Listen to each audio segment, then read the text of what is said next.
Australians lead at the best price. Making busy Saturday capable of so sad.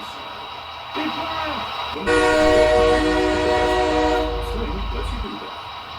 Wavy back ribs. Cascade, how did you do that?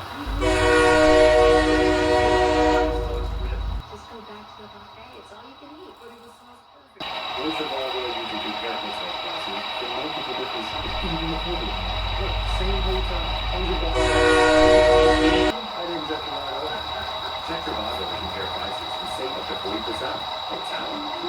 Trivago. Sometimes you stop other treatments without talking to your doctor.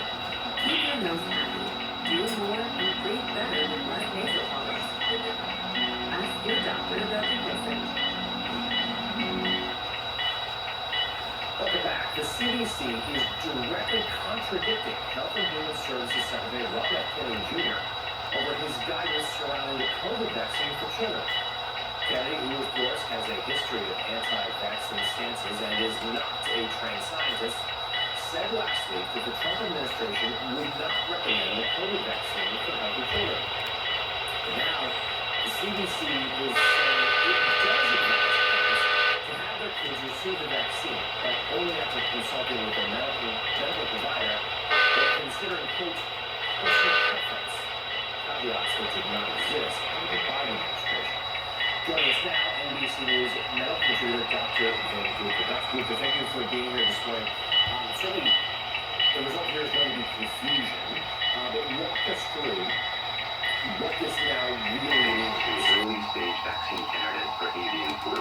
And bird flu that is changing exactly as you point out, Jonathan. Right before our eyes, it went from birds to cattle to mountain lions. I mean, this thing is changing at a speed we haven't seen before. And so it's exactly, we're worried that the next pandemic is not a matter of if, but when. And it's likely going to be flu that's changing because flu changes unlike any other virus. And so this is the concern. But then too, for your viewers, the breaking From yesterday, the bears say that the GOP's, quote, one big ugly bill will have major consequences for patients and healthcare providers. The governor's office estimates the bill will leave The role of the federal government in New York State is obviously enormous. What happens when the federal government tries to intervene with people's rights to walk along a sidewalk because they assume that they may be Middle Eastern, they may be not from this country, they may not have visa rights. So masked people jump out of these huge SUVs and apprehend people who are here legally. People walking down the streets of New York City. I have said this before, and I'll repeat it forever. The state of New York will assist ICE in the deportation and apprehension of people who are serious criminals, violent offenders. None of us want them on our streets. But now you're going after them, not just on the streets of New York City, Mike. They took a third grader out of her bed at 6 a.m. Twin Brothers, scooped them up, and dumped them in a detention center for 11 days. I raised hell. How dare you do this? And this is the most Republican part of our state. It's a least a Phoenix district. And the Republican farmer, literally it's called Old McDonald's Farm. It's been there for 5 generations.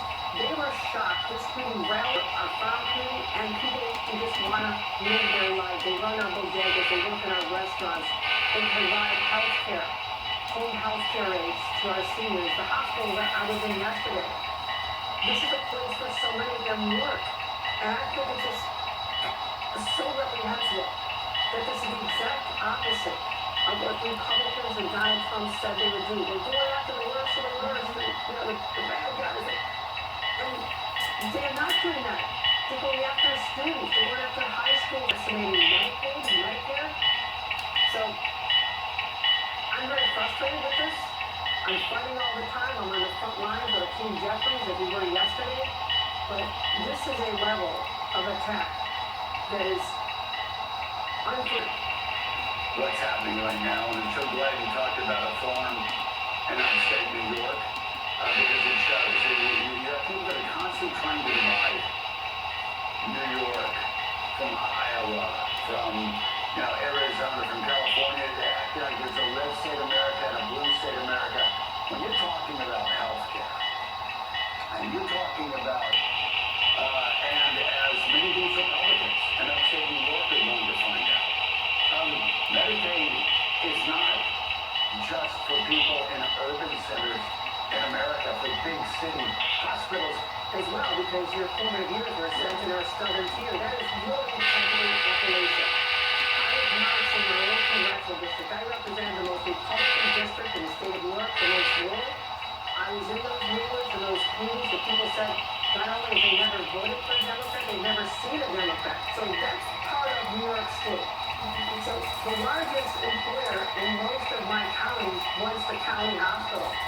And as governor, I spent an enormous amount of money just prepping their constituents, the people who rely on these hospitals, who rely on Medicaid, because their grandma's in the nursing home, where their kids are, one out of half of all kids in New York State are on Medicaid, because they're looking out for children, and none of them had the courage to do it. They didn't have the guts to stand up and do what was right in their own districts. And there will be consequences next year, I assure you. Well, and Jonathan O'Lear, it's so important for people to understand that I don't understand why Republicans, whether it's in New York State or Ohio, don't understand this. When you're talking about Elise Stefanik's district in upstate New York, or as the governor said, what I do. You have been able to work with him on a few things. You mentioned a wind farm that you've been able to save. He's doing development on Penn Station and Brooklyn. But at the same time, you really sort of had to clash with him on a few things, including congestion pricing. They're trying to meddle with what you say is a local issues. How would you assess this balancing act of the relationship you're trying to pull off with the president? Very complicated. As I said to the president in my first conversation, I'm willing to find common ground with you. I work for Senator Garrett, just like my grandparents did.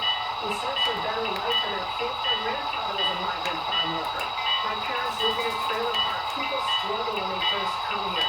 But then they're keeping successful generation by generation. I want to make sure we get rid of people who are seriously committing crimes, but leave the rest alone that already made it here. They're part of our family, and this is where it's a huge divide. And we'll have you testify before the House Oversight Committee in just about a week to justify our policy. And I'll be proud to stand up for what New York is all about. We have a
dispatches on the ultra rich.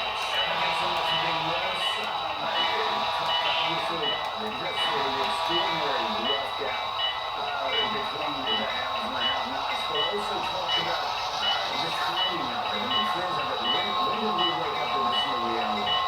Yeah, it's no accident that we're talking about it now, Jeff. I mean, over the last 8 years, since Donald Trump's first inauguration and his second inauguration, the wealth of America's billionaires more than doubled.